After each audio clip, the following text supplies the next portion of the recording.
السلام عليكم ورحمة الله وبركاته.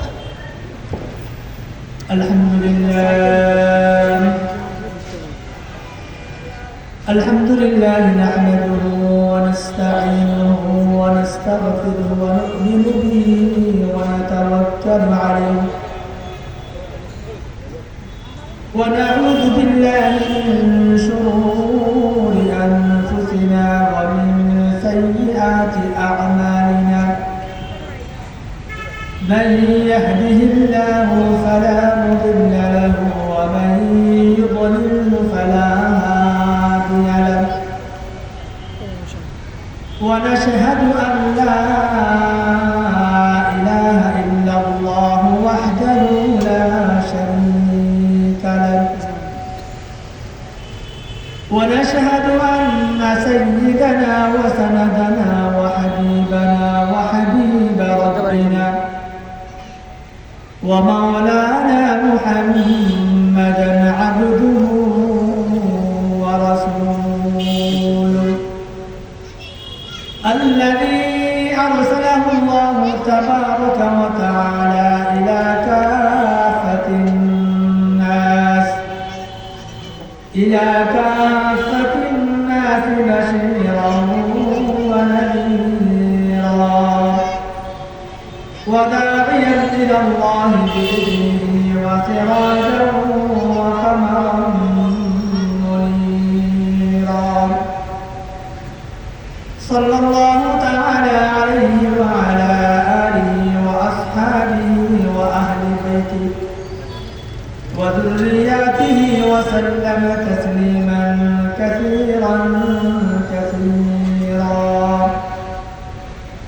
أما بعد فقد قال الله تبارك وتعالى في كلامه المجيد وفي فرقانه الحميد. أعوذ بالله من الشيطان الرجيم. بسم الله الرحمن الرحيم. يا أيها الذين آمنوا قوا أنفسكم وأهليكم نارا وقودها الناس والحجارة عليها ملائكة غلاظ شداد لا يعصون الله ما أمرهم ويفعلون ما يؤمرون. وعن أبي هريرة رضي الله تعالى عنه عن النبي صلى الله عليه وسلم قال: تنكح المرأة لأربع: لمالها ولجمالها ولحسبها ولدينها، فاظفر بذات الدين تربت يداك، أو كما قال عليه الصلاة والسلام.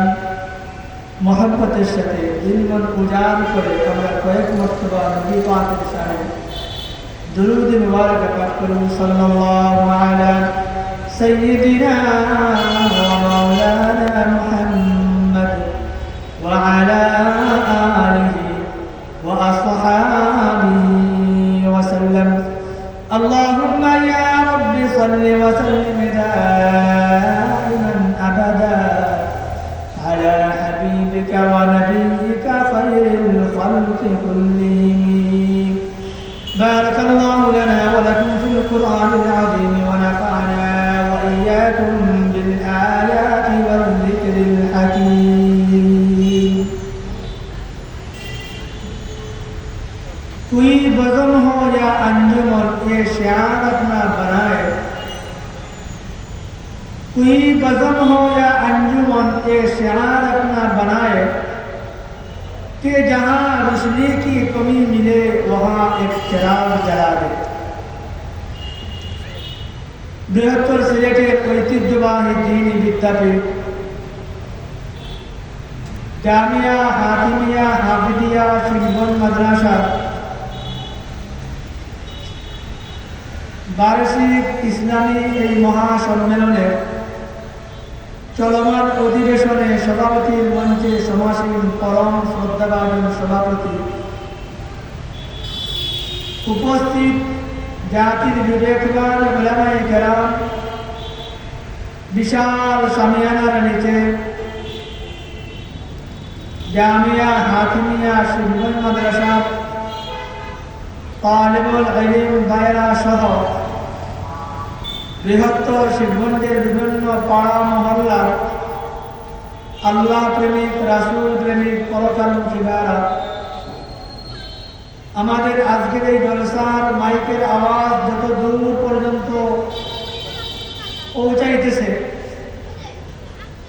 এই বিশাল এরিয়ায় যেসব মা এবং বোনেরা অবস্থান করেছেন, সম্মানিতা পর্দানশীল মা ও বোনেরা, আল্লাহ পাক রব্বুল আলামিনের দরবারে আলোচনার শুরুতেই লাখো কোটি শুকরিয়া আদায় করছি যে মহান খালিক ও মালিক অত্যন্ত দয়া করে, মায়া করে, মহব্বত করে জামিয়া হাতিমিয়া শিবগঞ্জ মাদ্রাসার কল্যাণে আজকের এই মুতবাররক মাহফিলে হাজির হয়ে দ্বীনি কথাবার্তা বলার, শোনার আল্লাহ আমাদেরকে তৌফিক দান করেছেন।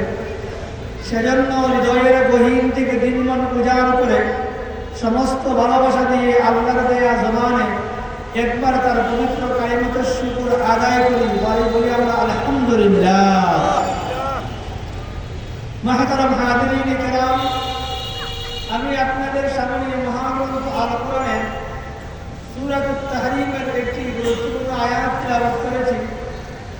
পাশাপাশি বুখারী এবং মুসলিম শরীফে বর্ণিত একটি বিশুদ্ধ হাদিস আপনাদের সামনে উপস্থাপন করেছি। আল্লাহ যদি আমাকে এই আয়াত এবং হাদিসের আলোকে মৌলিকভাবে পয়েন্ট ভিত্তিক কয়েকটি কথা বলার তৌফিক দান করেন, তাহলে আমি আসরের নামাজের আগে আগে কয়েকটি কথা উপস্থাপন করে আমার আলোচনার ইতি টানবো। মা তৌফিকি ইল্লা বিল্লাহ, আলাইহি তাওয়াক্কালতু ওয়া ইলাইহি উনীব। মুহতারাম হাজিরিনে কেরাম, আমি আপনাদের সামনে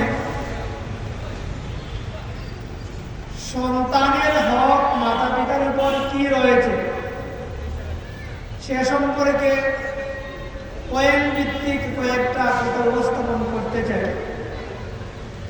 আমাদের এই মাহফিলের আশপাশে যেসব মা এবং বাবারা আমাদের আলোচনা শুনতে পাচ্ছেন, আপনাদের দৃষ্টি আকর্ষণ করছি, আপনারা আলোচনাগুলো গভীর মনোযোগে শোনার চেষ্টা করবেন। সন্তান আল্লাহর পক্ষ থেকে মা বাবার জন্য বড় নিয়ামত। পাশাপাশি এই সন্তান মা বাবার কাছে আল্লাহ পাক রব্বুল আলামিনের একটা বড় আমানত। একটা সন্তান যখন মায়ের উদর থেকে জন্ম লাভ করে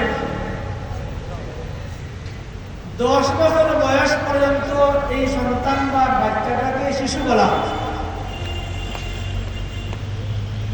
11 বছর বয়স থেকে 15 বছর বয়স পর্যন্ত ওই বাচ্চাটাকে কিশোর বলা হয়। 15 বছর বয়স থেকে 30 বছর বয়স পর্যন্ত এই সন্তানকে বলা হয় তরুণ বা যুবক। আবার 16 বছর বয়স থেকে 40 বছর বয়স পর্যন্ত মানুষের জীবনের এই সময়কালকে যৌবনকাল বলা হয়। তো মানুষের জীবনকে 3 ভাগে ভাগ করা যায়: বাল্যকাল, যৌবনকাল আর বৃদ্ধকাল। আমি আপনাদের সামনে মানুষের জীবনের বাল্যকাল, অর্থাৎ বাল্যকালের সন্তান মাতা পিতার কাছে তার কি অধিকার, কি হক রয়েছে সে সম্পর্কে আমি কয়েকটি মৌলিক কথা আপনাদের সামনে উপস্থাপন করব। আল্লাহ পাক রব্বুল আলামিন কুরআনুল কারীমের সূরাতুত তাহরীমের আয়াতে বলেন, ইয়া আইয়ুহাল্লাযীনা আমানু হে ঈমানদারগণ, কু আনফুসাকুম ওয়া আহলিকুম নারা, তোমরা নিজেরাও জাহান্নামের আগুন থেকে বাঁচো এবং তোমাদের পরিবার পরিজন, তোমাদের সন্তান সন্ততি তাদেরকেও জাহান্নামের কঠিন মর্মন্তুদ আগুন থেকে বাঁচাও। যে জাহান্নামের আগুনের ইন্ধন হবে মানুষ এবং পাথর, ওয়াকুদুহান নাস ওয়াল হিজারা, এবং যে জাহান্নাম বা দুজখের তত্ত্বাবধায়ক হবে আলাইহা মালাইকাতুন যিলালুন শিদাদ, আল্লাহর সৃষ্টি এবং কিছু ফেরেশতা যাদের মেজাজ হবে বড় কঠোর। লা ইয়াসুনুল্লাহ মা আমারহুম ওয়া ইয়াফআলুনা মা ইউমারুন, যারা আল্লাহ রব্বুল আলামিনের আদেশ কখনো লঙ্ঘন করেন না। আল্লাহ তাদেরকে যে আদেশ করেন, আল্লাহর ফেরেশতারা অক্ষরে অক্ষরে তা বাস্তবায়ন করে থাকে। মুহতারাম হাজিরিন ইকরাম, এই আয়াতে আল্লাহ রব্বুল আলামিন সমস্ত মুসলমান নারী এবং পুরুষকে সম্বোধন করে বলেছেন, হে মুসলমানেরা, ঈমানদারগণ, তোমরা নিজেরাও জাহান্নামের আগুন থেকে বাঁচো এবং তোমাদের পরিবার পরিজন সন্তান সন্ততি তাদেরকেও জাহান্নামের আগুন থেকে বাঁচাও। সন্তানদেরকে জাহান্নামের আগুন থেকে বাঁচাতে হলে সন্তানের শিশুকাল মা বাবার নজর পরে থাকা লাগবে। সন্তানকে তার বাল্যকাল থেকে আদর্শ সন্তান রূপে গড়ে তুলতে হবে। একটা শিশু বালক বা সন্তানকে আদর্শ সন্তান রূপে গড়ে তুলতে হলে প্রত্যেক মা এবং বাবার দুইটা করণীয় দিক রয়েছে। আদর্শ সন্তান রূপে সন্তানকে গড়ে তুলতে হলে আমাদের প্রত্যেকের জন্য দুইটা করণীয় দিক রয়েছে। নম্বর 1, একটা হলো সন্তানদের স্বাস্থ্যগত পরিচর্যা। 2 নম্বর, সন্তানদের মানসিক পরিচর্যা। আজকাল দুনিয়ার মানুষ, প্রায় সিংহভাগ মানুষ বড়ই স্বাস্থ্য সচেতন।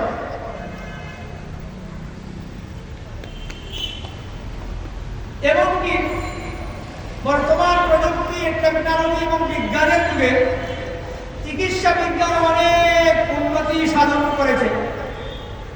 সেজন্য মানুষ এখন আগের তুলনায় চিকিৎসা বিজ্ঞান সম্পর্কে, স্বাস্থ্যগত পরিচর্যা সম্পর্কে অনেক বেশি ওয়াকিফ হয়।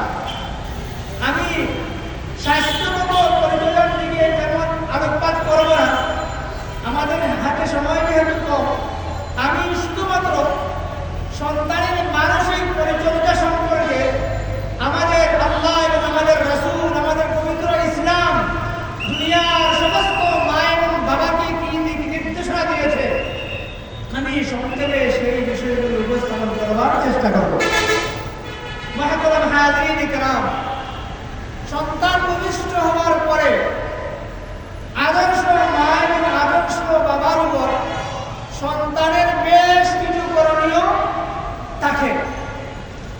1 নম্বর করণীয়, আদর্শ সন্তান পেতে হলে প্রত্যেক বাবার 1 নম্বর কর্তব্য হলো এই আদর্শ সন্তানের জন্য তার জন্মের আগে থেকে চিন্তা ফিকির করা। এজন্য বাবাকে একজন আদর্শ দিনদার মেয়ে বিয়ে করতে হবে। আদর্শ সন্তানের মানসিক পরিচর্যা শুরু হয় তার জন্মের আগ থেকে। এজন্য তার জন্য একজন আদর্শ দিনদার মা ব্যবস্থা করতে হবে। মা যদি দিনদার হয় তাহলে এই মায়ের আচার আচরণ উচ্চারণ সন্তানের জীবনে অনেক অনেক বেশি প্রভাব ফেলতে পারে। মা যদি ভালো হয় তাহলে এই মার ঔরস থেকে আদর্শ সন্তান কামনা করা যায়। আর মা যদি মন্দ হয় তাহলে এই মন্দ মায়ের ঔরস থেকে, উদর থেকে ভালো মায়ের আশা করা যায় না। কথা বলেন ঠিক কিনা?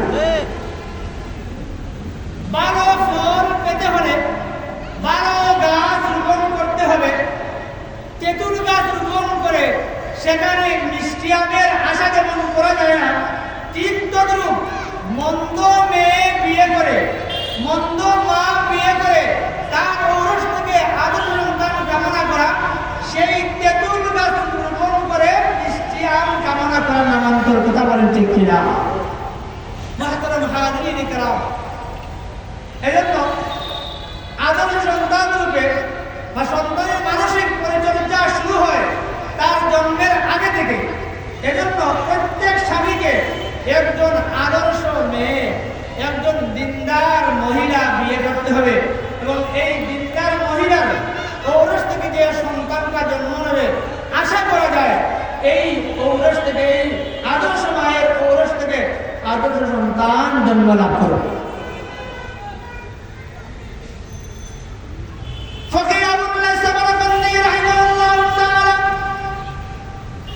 অত্যন্ত চমৎকার একটা ঘটনা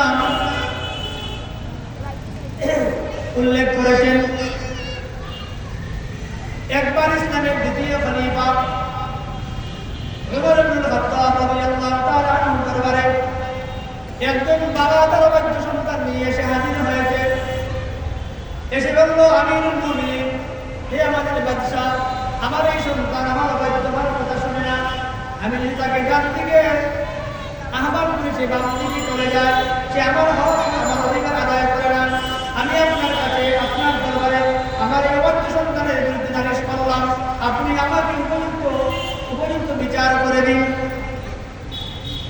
বাবা ভাবছি নেমেছিল যে ওমর ইবনে খাত্তাব রাদিয়াল্লাহু তাআলা আনহু কঠোর মেজাজের মানুষ, তিনি এই অবাধ্য ছেলেকে এক দুই ধমক দিয়ে দিলেও সে সোজা হয়ে যাবে এমন মনে করে অবাধ্য সন্তানকে দিয়ে ওমর ইবনে খাত্তাব রাদিয়াল্লাহু তাআলা আনহু দরবারে গেছে।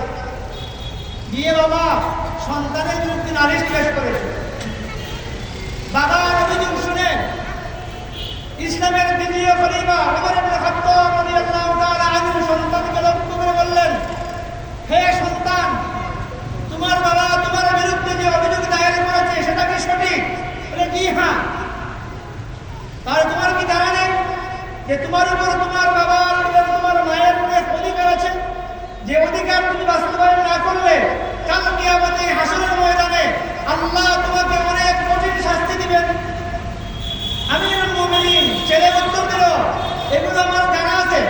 আমার একটা প্রশ্ন আছে, হে আমিরুল মুমিনিন, শুধু কি মা বাবার অধিকার আছে সন্তানের উপর, না সন্তানেরও কিছু অধিকার আছে মা বাবার উপর?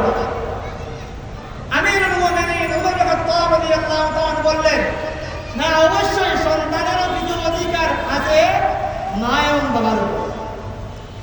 ওই সময় খলিফাতুল মুসলিমিন ওমর ইবনে খাত্তাব রাদিয়াল্লাহু তাআলা আনহু সন্তানের কি কি অধিকার আছে মা এবং বাবার উপর মৌলিক তিনটা অধিকার আলোচনা করলেন। আইয়াস্তানজিবা উম্মাহ ওয়া আইয়ুহসিনা ইসমাহ ওয়া আইয়ুআল্লিমাহুল কুরআন। ওমর ইবনে খাত্তাব রাদিয়াল্লাহু তাআলা আনহু সন্তানের মৌলিক তিনটা অধিকার ছেলের এসকাল আপত্তির প্রেক্ষাপটে তুলে ধরলেন। বললেন, মা এবং বাবার উপর, বিশেষ করে বাবার উপর সন্তানের তিনটা হক হলো আইয়াস্তানজিবা উম্মাহু, তার জন্য একজন উত্তম মায়ের নির্বাচন করতে হবে, উত্তম মা ব্যবস্থা করতে হবে। দুই নম্বর অধিকার হলো বাবার উপর ছেলের সন্তানের ওয়াইয়ুহসিনা ইসমাহু, তার জন্য একটা কল্যাণকর সুন্দর অর্থবহ নাম রাখতে হবে। তিন নম্বর অধিকার হলো ওয়াইয়ুআল্লিমাহুল কুরআন, তাকে কুরআন শিক্ষা দিতে হবে। ওমর ইবনে খাত্তাব রাদিয়াল্লাহু তাআলা আনহু এই তিনটা অধিকার যখন ছেলের সামনে তুলে ধরলেন, তখন ছেলে ওমর ইবনে খাত্তাব রাদিয়াল্লাহু তাআলা আনহুকে সম্বোধন করে বলল, হে ওমর, এই মুহূর্তে আপনি আমার বাবাকে জিজ্ঞেস করুন তিনি আমার এই তিনটা অধিকার আদায় করেছেন কিনা। ছেলে বলল, আমার বাবা আমার জন্য একজন মন্দ মা নির্বাচন করেছিলেন, সিন্ধের একজন বান্দি, যাকে তিনি 400 দিরহামে খরিদ করে পরবর্তীতে তাকে বিয়ে করেছিলেন এবং কাজে সেই সিন্ধ আমার জন্ম। তাহলে বুঝা গেল আমার মাও তেমন একটা ভালো মেয়ে নয়। 2 নম্বরে আমার বাবা আমার নাম রেখেছেন জুলুল। জুলুল শব্দের অর্থ হলো চমকাদর, ফার্সিতে বলা হয়, যার বাংলা অর্থ হলো বাদুর। আমার বাবা আমার নাম রেখেছেন বাদুর। 3 নম্বর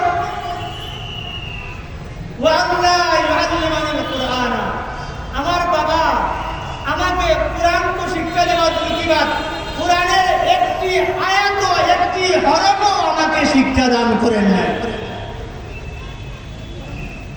ছেলের অভিযোগ শুনে ছেলের বিচার বাদ দিয়ে বাবাকে সম্বোধন করে বললেন, তুমি তোমার অধিকার সে আদায় করে নাই, আমার কাছে নালিশ করেছ, এবং তোমার ছেলে যা বললো তা কি সঠিক? বাবা উত্তর দিল, বলে জি হ্যাঁ। তাহলে বাবাকে শাস্তি দেওয়ার আগে তোমাকেই শাস্তি দেওয়া উচিত। কথা বলেন ঠিক কিনা? মুহতারাম হাজিরিন কিরাম, তাহলে ওমর ইবনে খাত্তাব রাদিয়াল্লাহু তাআলা এই হাদিস থেকে আমরা সন্তানের 3টা হক বা অধিকার পাইলাম মা বাবার উপর। 1 নম্বর হক হলো সন্তানের জন্য একটা উত্তম মা ব্যবস্থা করতে হবে। 2 নম্বর হক হলো সন্তানের জন্য একটা উত্তম ইসলামী কর্তব্য নাম নির্ধারণ করতে হবে। 3 নম্বর অধিকার হলো তাকে কোরআনের শিক্ষায়, দ্বীনি শিক্ষায় শিক্ষিত করতে হবে। সন্তানের প্রতি মা বাবার 4 নম্বর সন্তানের 4 নম্বর অধিকার হলো তার জন্মের পর থেকে শুরু হয়। একটা সন্তান যখন জন্ম নেবে, জন্ম নেওয়ার পরপরই তার ডান কানে আযান এবং বাম কানে ইকামত দিতে হবে। আজকাল এটা আমাদের মুসলিম সমাজ থেকে তিরোহিত হতে যাচ্ছে। বিশেষ করে যেসব সন্তান অসাধু ডাক্তারদের সিজারের মাধ্যমে জন্মগ্রহণ করে থাকে, এর মধ্যে 70% সন্তানের ডান কানে এবং বাম কানে আযান দেওয়ার সুযোগ হয় না। মুহতারাম হাজিরিন কিরাম, 5 নম্বর হক হলো সন্তানের তাহনিক করা। তাহনিকের অর্থ হলো সন্তান ভূমিষ্ঠ হওয়ার পরে এলাকার আশপাশে কোনো বুজুর্গ আলিম যদি থাকে, মুত্তাকি পরহেজগার কোনো আলিম যদি থাকে, তাহলে সেই আলিমকে দাওয়াত করে অথবা আলিমের বাড়িতে সন্তানকে নিয়ে যেয়ে তাহনিক করতে হবে। তাহনিকের অর্থ হলো বুজুর্গ ব্যক্তি উনি তার জিহ্বা দিয়ে বা জিহ্বার নাড়া দিয়ে কোনো মিষ্টান্ন জিনিস, খাজুর বা আঙ্গুর ইত্যাদি চিবিয়ে আপনার ভূমিষ্ঠ সন্তানের তালুতে লাগিয়ে দেয়া, এটা হলো সুন্নত।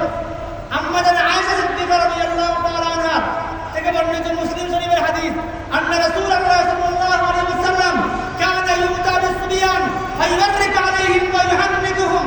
আম্মা জান আয়েশা সিদ্দিকা রাদিয়াল্লাহু তাআলা আনহা বলেন, নবীজি সাল্লাল্লাহু আলাইহি ওয়াসাল্লামের দরবারে অনেক সময় সন্তানদেরকে নিয়ে আসা হতো, নবজাত সন্তানদেরকে নিয়ে আসা হতো। যখন নিয়ে আসা হতো তখন নবীজি সাল্লাল্লাহু আলাইহি ওয়াসাল্লাম এই সন্তানের মাথায় হাত রেখে মাথা মুছে দিয়ে মাথায় করে বরকতের দোয়া দিতেন, ওয়া ইউহান্নিকুম, এবং তাদেরকে তাহনিক করতেন। সন্তানের 6 নম্বর অধিকার হলো মা বাবার উপর আকিকা করা। সন্তানের বয়স যখন সে 7ম দিনে উপনীত হবে তখন এই সন্তানের নামে কুরবানি করা। আল আকিকা আল গুলামু মুরতাহিনুন বিআকিকাতিহি ইউযবাহু লাহু ইয়াওম আস-সাবি'i ওয়া ইউসাম্মা। আল গুলামু মুরতাহিনুন বিআকিকাতিহি, যখন একটা বাচ্চার আকিকা করা হয় তার 7ম দিনে এবং তার নাম রাখা হয়, যখন আকিকা করা হয়ে যায় তখন এই সন্তান যেন মা এবং বাবা আল্লাহর কাছে বন্ধক রেখে দেয়। আল্লাহ রাব্বুল আলামিন এই কুরবানির কারণে, আকিকার কারণে এই সন্তানের হায়াত করে।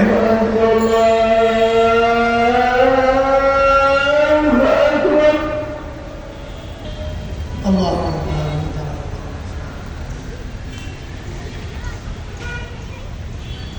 মুহতারাম হাজিরিন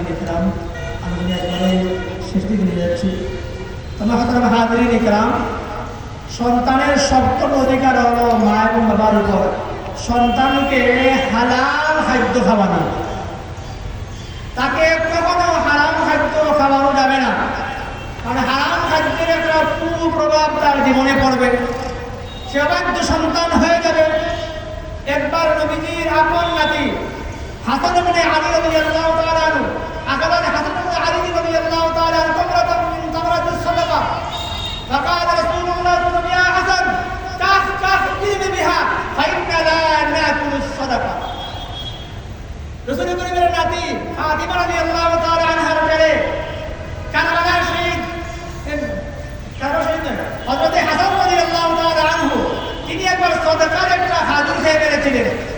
নবীজি তাড়াতাড়ি বলেন, হে হাসান কাফ কাফ ইরমি বিহা, তাড়াতাড়ি মুখ থেকে ফেলে দাও, তুমি মুখ থেকে ফেলে দাও। তোমার কি জানা নেই যে আমরা সাদাকার মাল খাই না? আমরা কুরাইশি, আমরা শহীদ বংশের লোক, আল্লাহ আমাদেরকে সাদাকার মাল খাওয়া হারাম করে দিয়েছে। তবে মুহতারাম হাজিরিন ইকরাম, সন্তানের সপ্তম হক হলো সন্তানকে হালাল খাদ্য খাওয়াতে হবে, হারাম খাওয়ানো যাবে না। অষ্টম হক হলো সন্তানকে তার সপ্তম বছর বয়স যখন সে উপনীত হবে তাকে ইবাদতের তালকিন করতে হবে, ইবাদতের দাওয়াত দিতে হবে, নামাজ পড়াতে হবে, নামাজের আদেশ করতে হবে। নবীজি হাদিসে বলেছেন, মুরু দুনিয়াকুম ইলা বালাকুম সাবআ সিনিন, হে দুনিয়ার মুসলমানেরা, তোমাদের সন্তানদের বয়স যখন 7 বছর হবে, সে যখন সপ্তম বছর বয়সে উপনীত হবে, মুরু দুনিয়াকুম বিসসালাহ, তখন তাদেরকে নামাজের আদেশ করো।